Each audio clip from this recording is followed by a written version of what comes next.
The stakes could not be higher.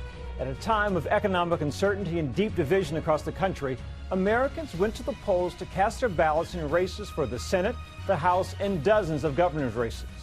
Exit polls showed the most important issue for voters was inflation, followed by abortion. As we come on the air in the West, here's what we do know about the big question of the night: the balance of power in Congress. At the moment, the makeup of the Senate is undecided. Democrats have a projected 48 seats. Republicans have 47 and need 51 seats to take control from the Democrats. In the House, Democrats have a projected 188 seats and Republicans 207. 218 are needed for Republicans to take control there.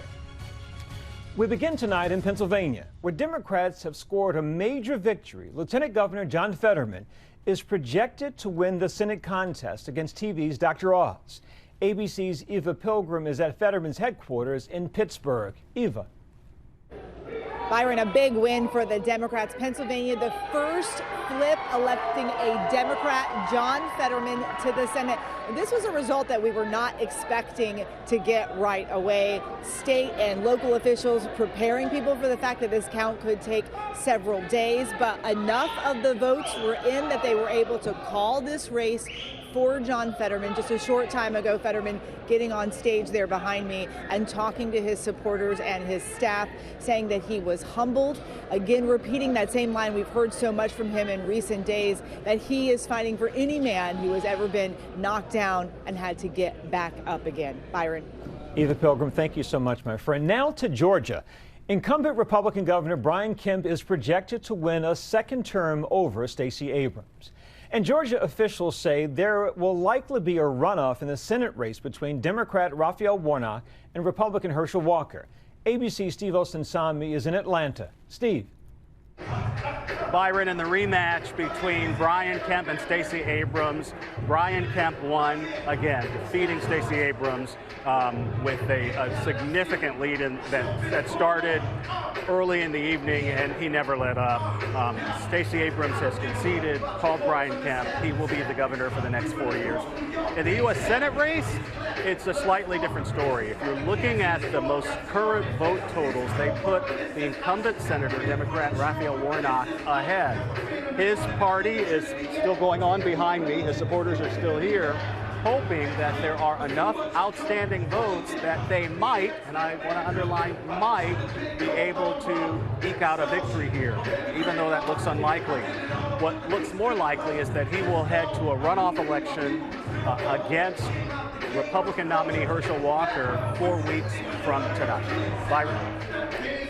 Steve Osunsami, thank you so much. We move now to Arizona, where Democratic Senator Mark Kelly leads Republican Blake Masters in the contentious governor's race, pitting the Trump-endorsed Republican Kari Lake against the Democratic Secretary of State Katie Hobbs. Here's ABC's Whit Johnson from Scottsdale. Whit. Byron, here in the battleground state of Arizona, there are two pivotal races with national implications that we're watching very closely. In the Senate, Democrat Mark Kelly fighting to keep his seat. He's going up against Republican Blake Masters. That race had been neck and neck for a period of time. Masters was part of this GOP wave of candidates endorsed by Donald Trump in this state. Also among them, Republican Kari Lake, who is running for governor, with her election denialism becoming really a central part of her campaign. She's taking on Democrat Katie Hobbs, who is the Secretary of State and actually made a name for herself by defending the election results of 2020. Still so much at stake in these races as the ballots are still being counted. Byron. Thank you so much, Whit. We turn now to Florida, where Governor Ron DeSantis is projected to handily win a second term. And in New York, Kathy Hochul, who took over after Andrew Cuomo resigned, is projected to become the first woman elected to lead that state. In Michigan, incumbent Gretchen Whitmer is projected to win re-election after a hard-fought race for governor in Michigan. Abortion was also on the ballot in Michigan. My Nightline co-anchor Juju Chang is there. Juju. Good evening to you, Byron. We've been listening to our share of Motown here at the Motor City Casino in Detroit. It's Gretchen Whitmer's election night headquarters, and she just took to the stage to say that she's feeling damn good about tonight. There has been a blue wave throughout Michigan that's been a big night for Governor Whitmer. And Proposal 3, which was codifying abortion into the ballot, also passed, and is lifting the tide of Democratic candidates all down ballot here in Michigan. Unlike across the country where inflation, pocketbook issues like gas prices and the economy was top of mind, here in Michigan, it was one of the few states where abortion was the #1 topic on voters' minds. And tonight here in Michigan, it seems that abortion has played a heavy role and maybe perhaps providing a roadmap for Democrats moving forward. Byron? Juju, thanks so much, and safe travels home back to New York. And before we go, a little bit of history made tonight. For the first time ever, a Gen Zer is projected to win a seat in the House. 25-year-old Florida Democrat and progressive activist Maxwell Frost will represent Florida's 10th district. ABC News projects Massachusetts Democrat Maura Healey will be the first openly gay woman elected governor of that state. And in Maryland, Democrat Wes Moore is projected to win the governor's race. Moore will be the first person of color to lead that state and only the third black governor in our nation's history.